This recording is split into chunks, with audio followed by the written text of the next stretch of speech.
All right, we live. You ready to do this, Dr. Crear? I'm ready to do this. Let's do it.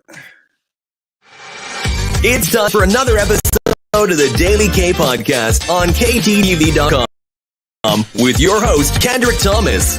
Bridging the gap. Here's KT. What it do, KTTV? This is KT, and I'm coming at you live with another episode of the Daily K Podcast. And on today's episode, I brought a vet in the game in the building. We got Area Superintendent of A-Leaf ISD, Dr. Cecilia Crear. How you doing today? I am doing amazing. I'm doing amazing. I really appreciate this opportunity to talk to you guys today.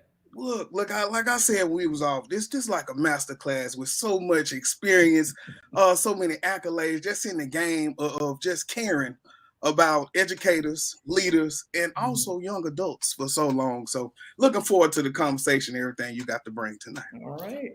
So before we do that, though, I always like to do a check-in because we know it's been crazy in these streets. Mm-hmm. So how are you? And how have you been doing during the pandemic, both, I guess, personally and professionally? Well, I'm adjusting. Mm-hmm. I think at one point, personally and professionally, I felt very much like a caged bird. And I'm one of those people that I need to fly. Yeah. Right. So when I feel caged in, it's just, I guess a level of anxiety, specifically when, COVID and the pandemic first started. It was very, very difficult to make that adjustment. But I think that I have, what we do as educators all the time is adjusting, right? Most we do that because that's what we do. So up to this point, things have been good. Of course, there were some, like I said, some, how should I say it? Some valleys. Hey. Right? Hey. Okay. There were definitely some valleys throughout this pandemic. And you still will see some of the effects of it. Mm-hmm. But I think that I've adjusted pretty well and trying to, just kind of get back to some sense of normalcy. I'll tell you one thing about them valleys. They definitely make you enjoy those peaks. Oh, indeed. I always tell my friends, look, man, how are you setting yourself up? That was one of my favorite books in college, Peaks and Valleys. Oh, yeah. I keep it in the office. Say, look, hold this if you struggle. Exactly. It's gonna be a time. So as I learn more about you, just looking at the dissertation from 2013, shout out, congratulations for the Walk of Fame. Oh, thank you. So like I said earlier, it's clear to see that you've been dedicating your work to changing the lives of young adults and school leaders. So as I look through all of the experience in secondary education, what really prompted you to lean toward that love? Well, I kind of have to give you some history, if that's okay. Sure. I did not go to school to become an educator. I graduated from Willow Ridge High School, and I went to Prairie View A&M University, and I majored in electrical engineering technology, okay? And I went that route because I was good at math. I didn't have somebody to say, just because you're good at math doesn't mean you're going to want to be an engineer, okay? Mm-hmm. But for me, it was like, make a little money, right? Got a little skill set. So I actually went to Prairie View, like I said, and I majored in electrical engineering technology, but I had an opportunity as a junior to work for 3M. So I went up to Minneapolis, Minnesota, had an internship, and it was not what I thought it was going to be. I mean, the level of, it was just so sterile, and I'm just not used to that. So I knew I was going to go back and get my degree because I was a junior. Like, I was not going to start over. So I got that degree. And then, of course, I'm going to work. Like, I'm not going to live off of anybody, parents included. So I began subbing. I started substituting in A-Leaf and Fort Bend. And there was something about A-Leaf. I don't know I cannot describe it to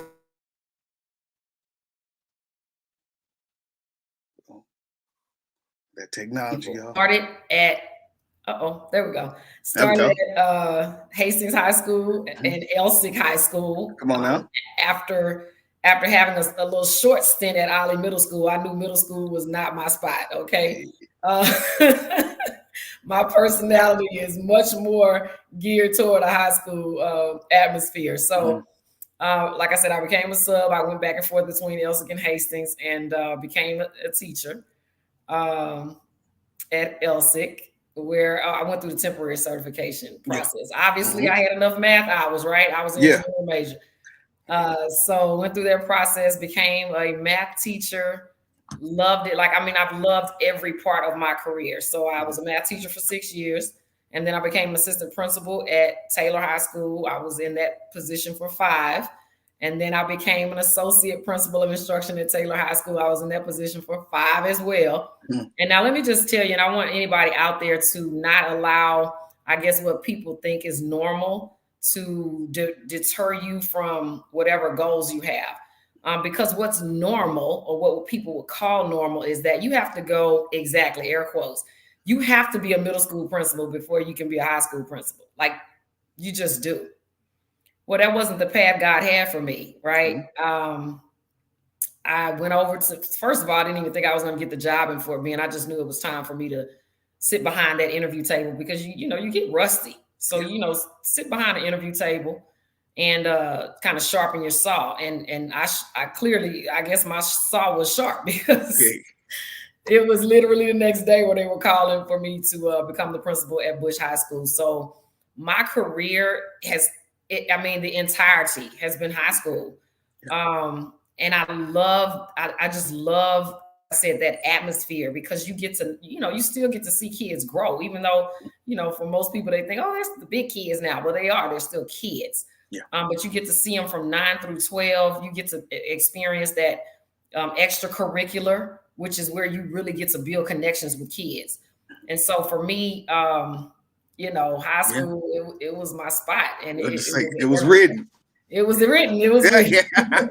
That's cool. Oh, man. And just thinking about that math, as I put the flyers out, it was so many people saying, oh, that was my math teacher. Yes.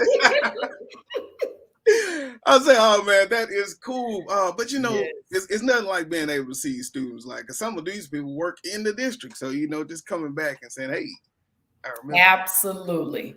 Absolutely. I'm thinking I have 17 schools. I have two hands, the kids that I've actually had at some point in my career, and they leave. Wow. 2 hands, at least 2 hands. So it's a beautiful thing. Let's see here. Who was that? Miss Maturo. Yeah, she said Elsie. She shouted out. Yes. I mean, I can shout all of them out, right? I'm a bear, I'm a ram, and I'm a lion, right? Come on now. So tonight, I wanted to lean a little on that knowledge, just to talk to school administrators, and even high school administrators specifically, for the present and future. Okay. And looking at the work, the key factor to individual school success is the building principle. Absolutely. As we know, they set the tone as the school's educational leader, enforce the positive, convince the students and the parents and teachers that all children can learn and improve academically. As a successful former principal, how did you intentionally convey this message to all stakeholders? Okay, so a little bit more about my career. I didn't intentionally know what I was doing until this part was done. So remember, I told you I started at Hastings as a sub, right? David Holmquist was the principal at that point. And David Holmquist made me feel like I was a staff member, right? He made me feel like he saw me, in other words. Okay, so that's to me culture, right? That's a building of culture. So when I went over to Elsick, I had a math team leader who helped me as a first-year teacher figure out what, the right way to go, the wrong way to go. So again, intentionally, not until I got a little further in my career did I recognize that I was taking some of these things with me, if you will. When I became an assistant principal at Taylor, Manette Schaller was my principal. She was the first principal that I felt like knew how to build relationships with the kids. Like, the kids would move and navigate themselves differently because of her, right? She had that kind of rapport and relationship. Then I worked for Walter Jackson, right? Walter Jackson is about high expectations, accountability, but always students first, right? That's how we moved. So when I went over to Bush, I sort of packaged all of those things together, right? And then I added my own little piece to the culture, if you will, or I added culture to that whole package. And for me, I used to have a little presentation. I call it "Doing It for the Culture," right? And there's what I would say are 4 ingredients that I used, and these were intentional. The first thing for me is vision, right? If you don't have vision, where are you going? Okay. So as the leader, you have to establish what your vision is, because everything you do is going to anchor to that vision, right? At Bush High School, when I was there, it was success and nothing less.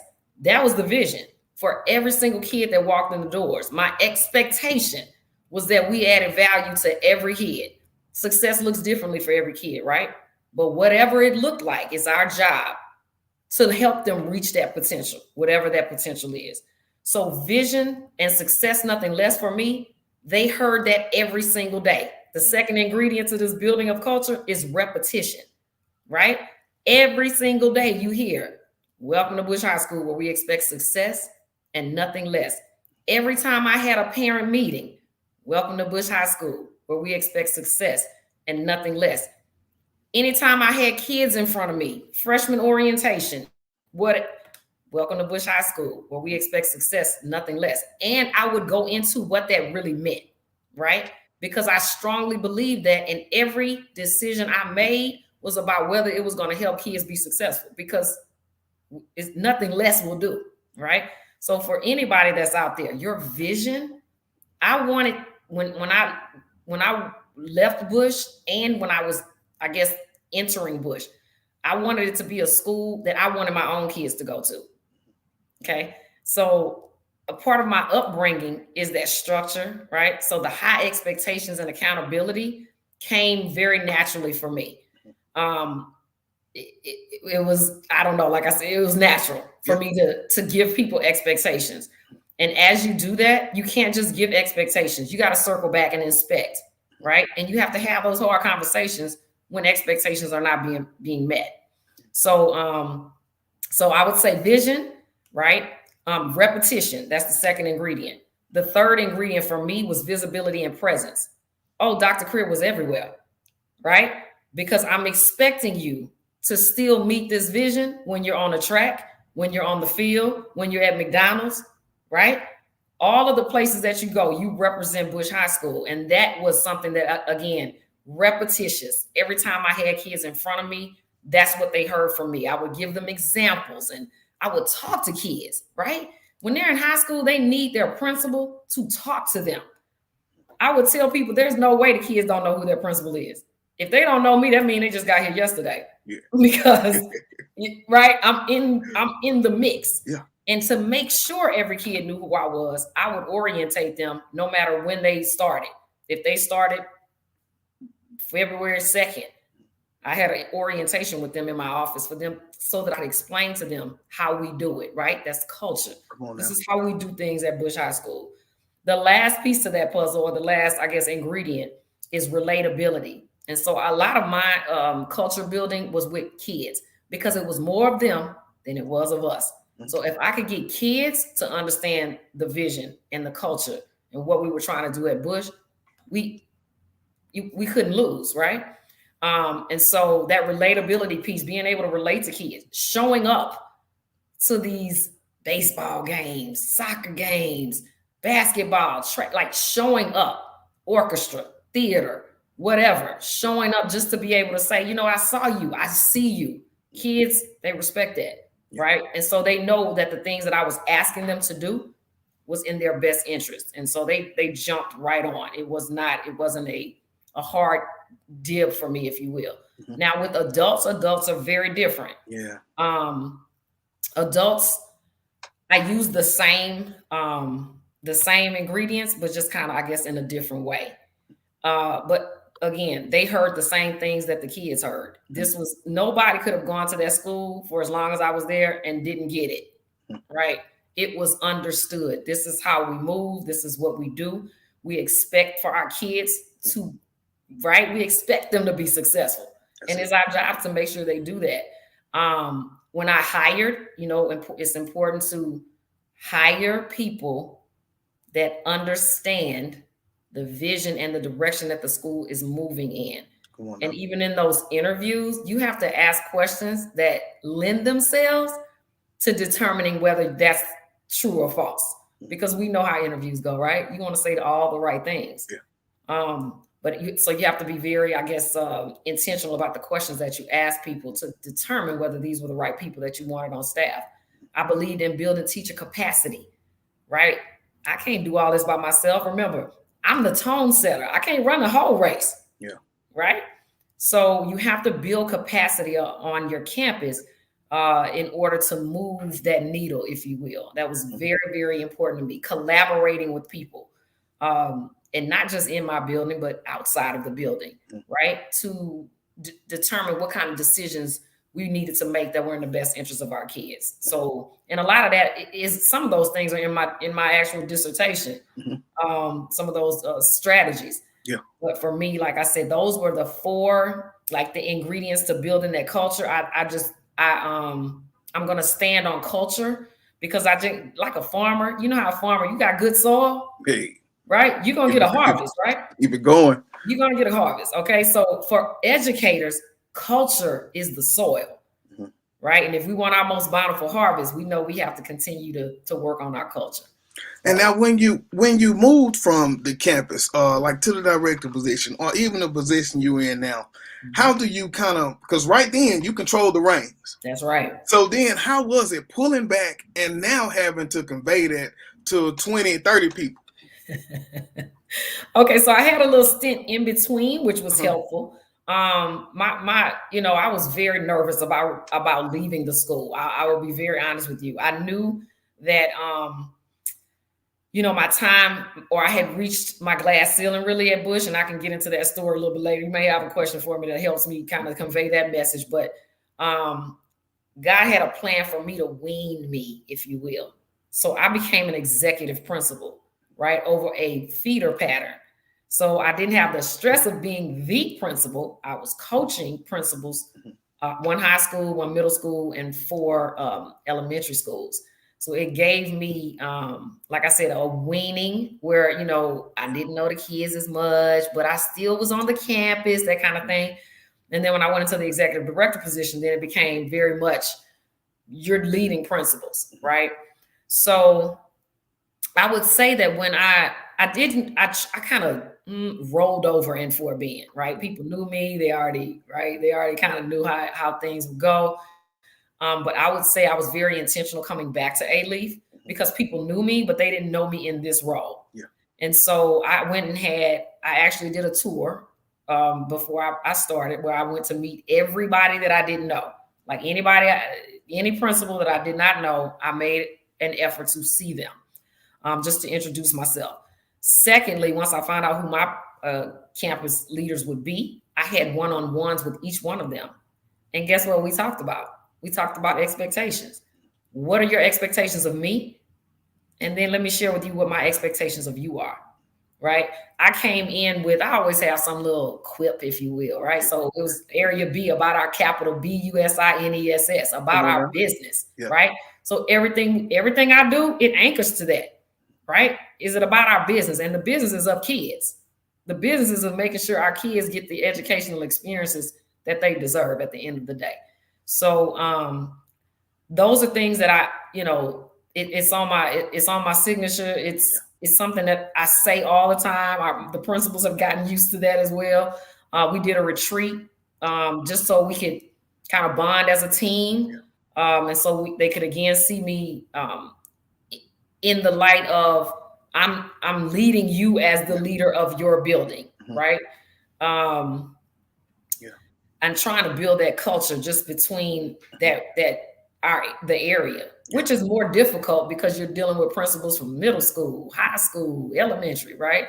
But it's still, I think, one of my goals to make sure that we are accountable to each other, so that it increases again student outcomes. That's the breadwinner right there. I like the way that you just said the meetings, but sitting there and just having those conversations, being intentional about really building that connection, and depositing before you start withdrawing. Absolutely. I watched a video last night, and it was a guy talking about his organization. And so he was walking on the side of the guy, and he was like, okay, we'll speed up a little or slow down.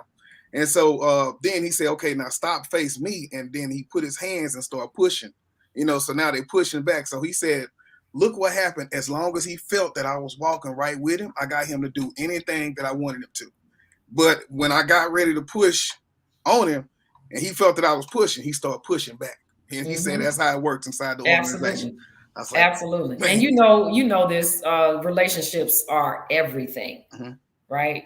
It's the foundational core of what we do. Yeah. So that's important. And for me, it was, I don't know. I think some people thought I was just driving around to be driving around. I'm like, no. I'm doing this. This is very much intentional. So you can see me as for who I am, and I can see you for who you are. Yeah. And again, I'm very, I guess, I'm so passionate about student outcomes that sometimes I do probably need to slow down in order to speed up. Yeah. But that could be a pro and a con for me. I'm just, again, I just believe that our kids deserve the very best. And if that's not happening, it makes me feel some kind of way. Now, I was going to say one big part of that, though, is what you talked about in the dissertation about the training, right? And absolutely. So the quality of training principals received prior to taking that position and the professional development they received throughout their career is a major factor in their success. As we look at leading in 2022 through almost an evolution of education, how important is it that the district follow through on that statement? And through your experience, what areas of development should those beginning principals or beginning high school principals start to look at to connect with their buildings? So leadership development is so important. I'm kind of glad you asked this question, because when I think back on my career and the first day I sat in that seat with my stomach bubbling over, right? Not really knowing what it was about to be like to be a principal, because I think a lot of people look at whoever that person is in the seat and think, oh, I can do that, right? That's why they do it. But I had lots of exceptional mentors. And so again, I was able to formulate sort of a template for what this should look like.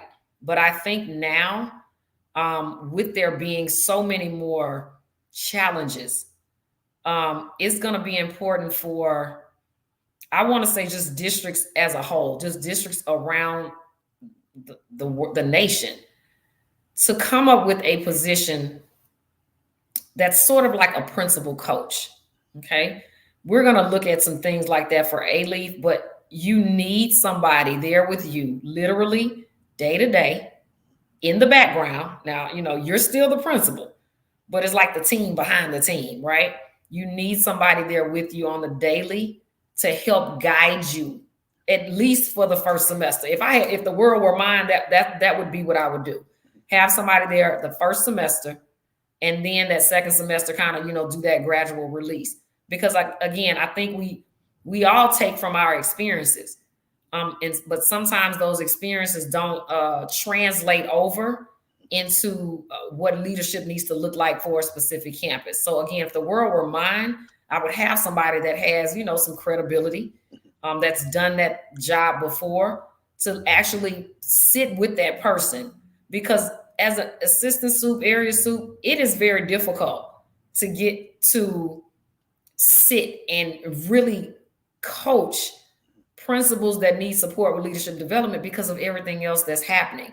There's this thought process that you have all the time in the world, and you really don't. No. So, you're like that big umbrella, but you need somebody that has the little umbrella standing beside principals. So you do what you can in the area superintendent role. Yeah. But I would say, the first thing for anybody, because I've seen way too many leaders that do not have vision. What do you want?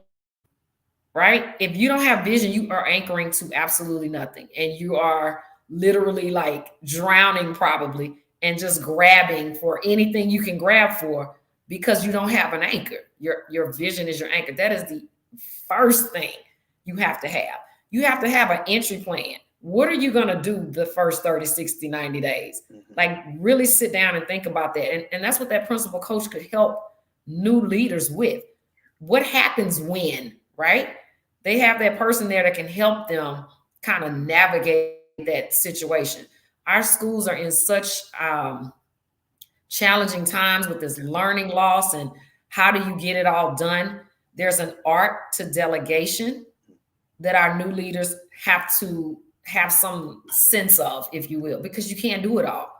Again, you're the tone setter, you're the first leg, but you cannot do it all. You have to learn to delegate things so that things can get done and get done with fidelity. Because of course you're supposed to be in PLCs. Of course you're supposed to be in these planning meetings, right? You're supposed to be everywhere, but you can't be everywhere. So you have to have those people that you know you can trust in those positions that can stand in the gap, if you will. But that, like I said, that first thing, that vision, you must have a vision. You must have expectations, and people have to know what they are, right? You can have them all day long, but if you don't articulate what your expectations are, again, you're going nowhere. So articulating those expectations, but also following up, the whole inspect what you expect. What you expect. Right. I would say you have to learn how to build culture. What kind of culture do you want on your campus? Right. And you have to build it. Culture is so easily destroyed. Culture vultures. So easily destroyed. But it's very difficult to start from foundation up. So you have to really determine, where you are in that, in that particular building, and what you want your culture to look like. And culture, just like Rome wasn't built in a day, neither was culture. Right? You have to trust the process and the things that you put in place. Most definitely. And thinking about those leadership models, from instructional leadership, shared leadership, transformational leadership. I think about my friend Dr. Snow, his Transformational Leaders Network. So I was like, okay, Doc, thank you, Slick. Yeah. But which one of these models most fit you as an administrator? And have you shifted from when you were in the classroom to now leading administrators to a different model? Yeah, I think so. I think that things are so situational, right? I think if I had to give myself a title, I probably would say I'm transformational, just because I like to do things that other people have never done. Okay. I like to win. Okay. So people that I am supervising, people that I'm over, I want to see them win. Right. And sometimes you have to transform some practices on those campuses in order to get to first place in that race. So I would say, probably generally speaking, more transformational. I was an associate principal of instruction, so instructional leadership is, right there. Right? People have to see you as being credible and knowing what best practices look like. You don't have to know everything about math, science, English, social studies. What you need to know is best practices. What's going to help kids get the results you're seeking, right? And that it's across all content areas. I would say you named what's another leadership? So we got instructional, shared, teacher, and distributed. Okay, shared leadership for sure. Again, that's that art of delegation. I worked under, like I said, Walter Jackson, and he is a master. Okay, a master of delegation. So shared leadership for sure, because you cannot do it all. If you try to do it all, you will dig yourself an early grave. You have to learn, again, how to put those people in the right places and build capacity on your campus. There are people on people's campuses that have never even been touched just because you never touched them, right? There are people who, and they're probably not waiting for you to touch them. But if you do touch them, they're going to feel like, oh my God, they see something in me. And they're going to do the very, very best job for you that they can. The teacher leadership, I believed in that so strongly that during my faculty meetings, it was them. They were leading faculty meetings. What were they leading? Instructional practices, instructional strategies, just putting them in the front so that their peers could see what leadership looked like across the board. High school is very large, so we're very siloed, if you will. Mm-hmm. Math only hangs with math. Yeah. You know how it goes. English only hangs with, right? So it gave them opportunities to even show themselves in front of their peers, and like I said, talk about best instructional practices that could be used beyond just their content area. Mm-hmm. So I really believe in all of those things, and you have to there's no one right answer, because there's way too much work for that. You have to be able to take all of those styles and mesh them together for the situation that you're in. Mm. And another piece was how much that principle affects students' achievement through their association with the teachers who they interact with daily. Mm-hmm. So as a school leader, is there any way to verbalize, as a successful school leader, how much your success is tied to others? And also, how did you empower new leaders to get to understand that? So well, for me, I guess I would say I started as a principal with that presentation on doing it for the culture. Yeah. Like I literally laid out pieces. Like I gave you the ingredients, but I laid out pieces to what those ingredients looked like. I haven't done that as much after COVID. It just kind of knocked me off my feet. Doing Zoom presentations is really not my style, because I like connections, right? I want to connect with my audience. And so it was difficult for me to make that adjustment. But I would say anytime like when I was working with the small group, the executive principal group that I had, because the group was so small, it made it so much easier for me to literally take them through, like, this is what culture building looks like. And so when you ask like that relationship piece and how you can, I don't know how you even get to a leadership. I don't know how you get to being a principal if you don't know how to build relationships. I just don't even know how you would get there. Yeah. Because that is so important. People want to see you as somebody they can, come to, that will help them solve problems. They just want to see you as somebody they would literally follow if no matter where you went. And so I think it's important, again, to build those connections with people, build that trust. And that's the pieces that's going to help you the most as you kind of navigate that principalship. Yeah. Sitting down with new leaders, like I said, I wish that I had the kind of time that I had as an executive principal. I wish I had that kind of time to literally go through that motion with them. Unfortunately, that has not happened. It may be something that I try to engage with next year, because I know it's powerful. Like, there are people who literally they literally leave that session and they feel like a totally different person, because I'm giving them nuggets that they can actually use, things they can actually take back, things that work, right? Mm-hmm. But of course, I would say this as well, as a new leader, for those listening, you have to listen and you have to be open to suggestions, because when you're a new leader, you don't know what you don't know. Mm-hmm. And so it's important to listen and take feedback from those that are giving it to you in the moment, right? And, of course, you process it and you try to put it to work. But that's very, very important as a new leader. I've seen the demise of new leaders because they come behind somebody and they think that they can do better than what the person that was before them did. Well, you may, but you're not going to do it year one, right?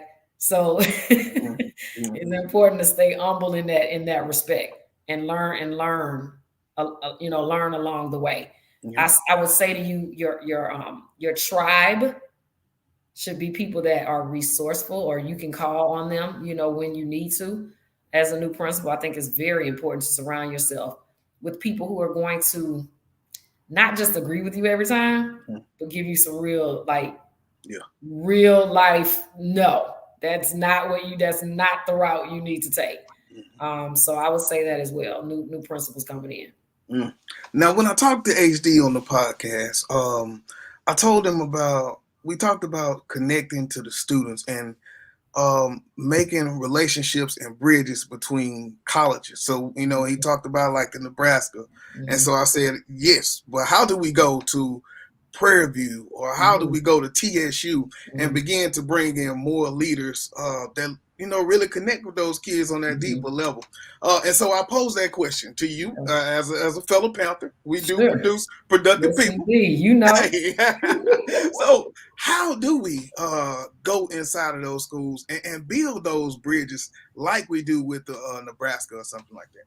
Well, I think what you're saying is that piece, that building of bridges, that connection, that partnership. It has to start. And it has to be something that we rely on, if you will.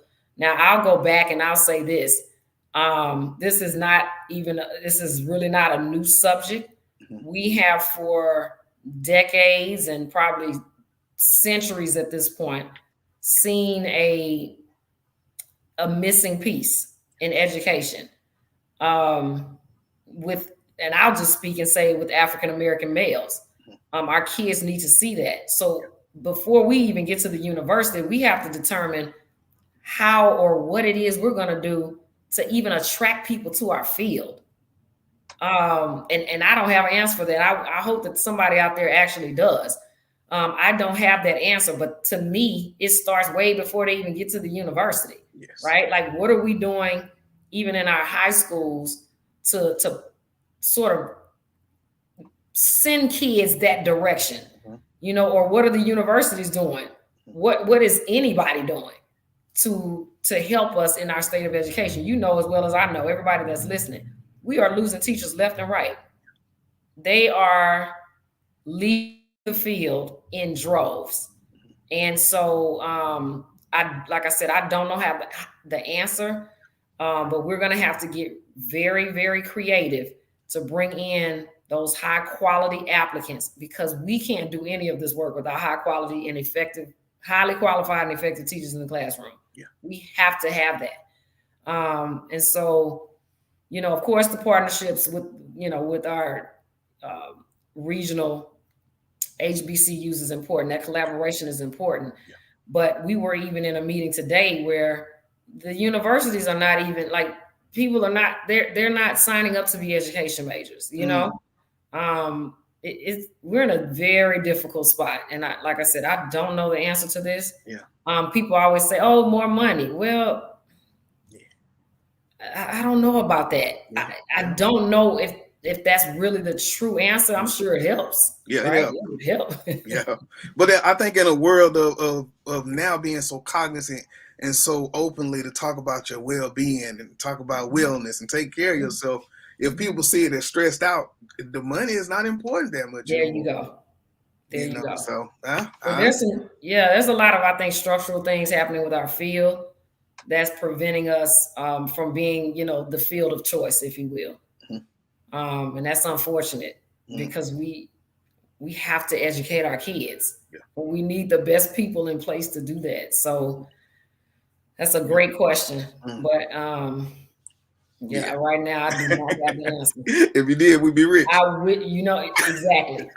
Exactly. This would be a different podcast. So as we close it out, I just wanted to wrap it up. Standard practices that school leaders, regardless of the context, must focus on, or focusing on the goals and the mission, maintaining a school-wide focus on critical instructional areas, supporting instructional improvement by supervising the teaching and learning process, monitoring school and student progress, and communicating expectations for high performance. Did I miss anything as we close this thing out, Doc? The only thing you missed was that building of culture. You have to build culture. You have to do that. That is a must. That is a must. Everything you capped on was exactly what needs to happen. And it has to happen with fidelity. You have to have this unwavering passion for student outcomes. Because when you have that unwavering passion, even when you get tired, you go back to it. That's your why, right? So even when you get tired, you're going to remember, you know what, I'm doing this for kids. No matter what the state keeps putting on top of us, no matter what the district keeps doing, I am here for kids, right? You got to go back to that why. That is a must. And again, that culture piece, it really kind of shapes, it shapes that environment for you to be successful. Well, Dr. Crear, I know that you had a long day and it's Friday Eve. So Yes. I want to say thank you for coming on. I told you this was going to be a masterclass. So I just want to say thank you for taking some time out to come on to talk a little bit about the work, about your knowledge, and really help new administrators and present administrators to grow. I appreciate it. You I know, appreciate the invitation. Man, I think about the dissertation. It gave me a little different pep after I just read everything last night. I'm telling you, I went in this morning like, okay, I'm listening in classes a little different. I said, Yes. all right, hey. I'm glad I could, at least throw a few nuggets out there. Hopefully it's helpful to somebody. I appreciate you even doing this podcast. We all need each other. And this, again, I talked about that tribe, right? So I hope that the tribe that's on the call now has grabbed a couple of nuggets and it'll help them move forward with their work with kids. And we'll ship it out. So somebody will. All right. There we go. Well, thank you, Doc. Thank you so much. All right, y'all. This is KT for KTTV signing out. 100. This is Darnell with Broadcast Houston. This is Dr. Tamara Beckford. Hey, this is Candace. This is London Underwood. This is Kirsten Bass with Inner City Greens, and you're watching. Y'all are now tuned in to KTTV. KTTV. KTTV.